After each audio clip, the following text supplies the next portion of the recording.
اس کے بعد وہ بڈھا جس کے ساتھ 2 شکاری کتے تھے آگے بڑھا اور دیو سے کہا کہ اب میں تجھ سے وہ ماجرا بیان کرتا ہوں جو میرے اور میرے دونوں بھائیوں اور ان 2 کتوں کے ساتھ پیش آیا ہے۔ اگر تیرے خیال میں وہ عجیب و غریب ہو تو اس کا دوسرا تہائی خون بھی بخش دیجیے۔ دیو نے کہا کہ اگر تیرا قصہ بھی واقعی عجیب و غریب ہوگا تو میں ایسا ہی کروں گا۔ بڈھے نے کہا کہ اے دیووں کے سرتاج سن، یہ دونوں کتے میرے 2 بھائی ہیں اور میں تیسرا بھائی ہوں۔ جب ہمارے باپ نے وفات پائی تو ہمیں 3000 دینار ترکے میں ملے۔ میں نے ایک دکان کھولی اور خرید و فروخت میں مشغول ہو گیا۔ اسی طرح میرے ان دونوں بھائیوں نے بھی دکانیں کھولیں۔ کچھ دنوں کے بعد میرے بڑے بھائی نے، جو ان کتوں میں سے ایک ہے، اپنی دکان کا سارا مال 1000 دینار میں بیچ کر تجارت کا مال خریدا اور وہاں سے روانہ ہو گیا۔ 1 سال گزرنے کے بعد ایک روز میں اپنی دکان میں بیٹھا ہوا تھا کہ ایک فقیر آیا اور بھیک مانگنے لگا۔ میں نے جواب دیا کہ خدا تجھے زیادہ دے۔ وہ رو کر کہنے لگا کہ اب تو مجھے پہچانتا بھی نہیں۔ میں نے غور سے دیکھا تو وہ میرا بھائی تھا۔ میں اٹھ کھڑا ہوا اور اس کا خیر مقدم کیا اور اس کو اپنی دکان کے اندر لے آیا اور اس کی خیریت پوچھی۔ اس نے کہا کہ کچھ نہ پوچھ، میرا مال اب میرا مال نہیں اور میرا حال ظاہر ہے۔ میں نے اسے حمام میں بھیجا اور اپنے روزمرہ کے کپڑے اسے پہننے کے لیے دیے اور اسے اپنے ساتھ ٹھہرایا۔ پھر میں نے اپنی دکان کا بہی کھاتہ کھولا اور خرید و فروخت کا جائزہ لیا۔ میں نے دیکھا کہ مجھے 1000 دینار کا فائدہ ہوا ہے اور میری پونجی 2000 دینار ہے۔ یہ میں نے اپنے اور اپنے بھائی کے درمیان برابر تقسیم کی اور اس سے کہا کہ تو یہ خیال کر کہ تو نے گویا سفر نہیں کیا اور یہاں سے باہر نکلا ہی نہیں۔ اس نے قبول کیا اور خوش ہوا اور اپنی الگ دکان کھولی۔ اس پر پھر ایک زمانہ گزر گیا۔ اب میرے دوسرے بھائی نے، جو دوسرا کتا ہے، اپنی ساری پونجی بیچ ڈالی اور سفر کی ٹھان لی۔ ہم نے اسے بہت روکنا چاہا مگر وہ نہ رکا۔ اس نے تجارت کا مال خریدا اور قافلے کے ساتھ روانہ ہو گیا اور 1 سال تک واپس نہ آیا۔ جب وہ 1 سال کے بعد لوٹا تو اسی طرح جس طرح کے بڑا بھائی لوٹا تھا۔ میں نے کہا کہ بھائی، کیا میں نے تجھے مشورہ نہ دیا تھا کہ سفر نہ کر؟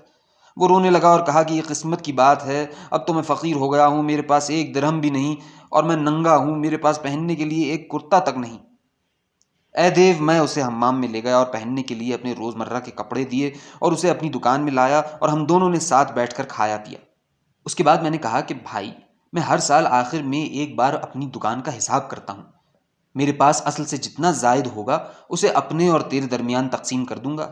اے دیو، یہ کہہ کر میں اٹھا اور حساب کیا تو 2000 دینار زائد نکلے۔ میں خدا کا شکر بجا لایا۔ 1000 دینار میں نے اپنے بھائی کو دیے اور 1000 خود رکھے۔ میرے بھائی نے پھر ایک دکان کھولی اور اسی طرح ہم سب زندگی بسر کرنے لگے۔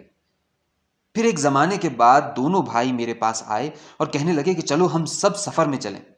میں نے انکار کیا اور کہا کہ تم دونوں نے سفر میں کون سا تیر مارا ہے کہ مجھے بھی اس پر آمادہ کرنا چاہتے ہو؟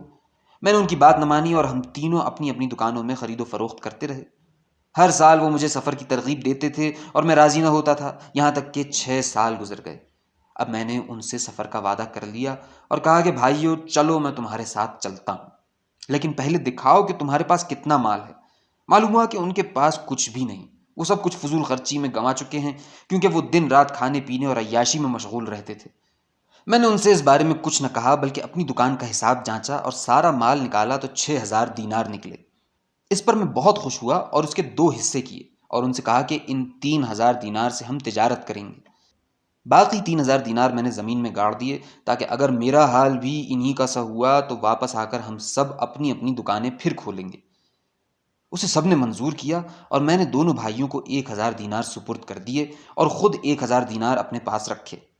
پھر ہم نے ضروری سامان خریدا اور سفر کی تیاری کر دی اور ایک کشتی کرائے پر لی اور اس پر سارا سامان لادا اور روانہ ہو گئے۔ دن گنتے گنتے پورے 1 مہینے کے بعد ہم اپنا مال لے کر ایک شہر میں داخل ہوئے اور ہمیں 1 میں 10 کا فائدہ ہوا۔ جب ہم واپسی کے لیے سمندر کے کنارے پہنچے تو کیا دیکھتے ہیں کہ ایک نوجوان لڑکی پھٹے پرانے کپڑے پہنے ہوئے سامنے آئی اور اس نے میرے ہاتھ کو بوسہ دیا اور کہنے لگی کہ اے آقا، اگر تو میرے ساتھ نیکی کرے گا تو میں تجھے اس کا بدلہ دوں گی۔ میں نے کہا بہت خوب، میں چاہتا ہوں کہ نیکی کروں اور یہ بھی کہ تو مجھے اس کا بدلہ نہ دے۔ اس نے کہا کہ اے آقا، میرے ساتھ نکاح کر لے اور مجھے اپنے وطن لے چل، کیونکہ میں دل و جان سے تیری ہوں۔ میرے ساتھ نیک سلوک کر اور میں واقعی اس قابل ہوں کہ میرے ساتھ نیک سلوک کیا جائے، میں تجھے نیکی کا بدلہ دوں گی۔ میری ظاہری صورت سے دھوکہ مت کھا۔ جب میں نے اس کی باتیں سنی تو مجھے اس پر ترس آیا اور میں نے اسے ساتھ لے لیا اور اسے کپڑے دیے اور اس کے لیے کشتی میں نرم بچھونا بچھوایا اور اس کی عزت اور حرمت کی اور کشتی چل دی۔ مجھے اس سے بڑی محبت ہو گئی اور میں دن رات اس کے ساتھ رہنے لگا، یہاں تک کہ اس کی وجہ سے میں اپنے بھائیوں کو بھی بھول گیا۔ اس وجہ سے وہ مجھ سے ناراض رہنے لگے اور میرے مال و دولت پر حسد کرنے لگے۔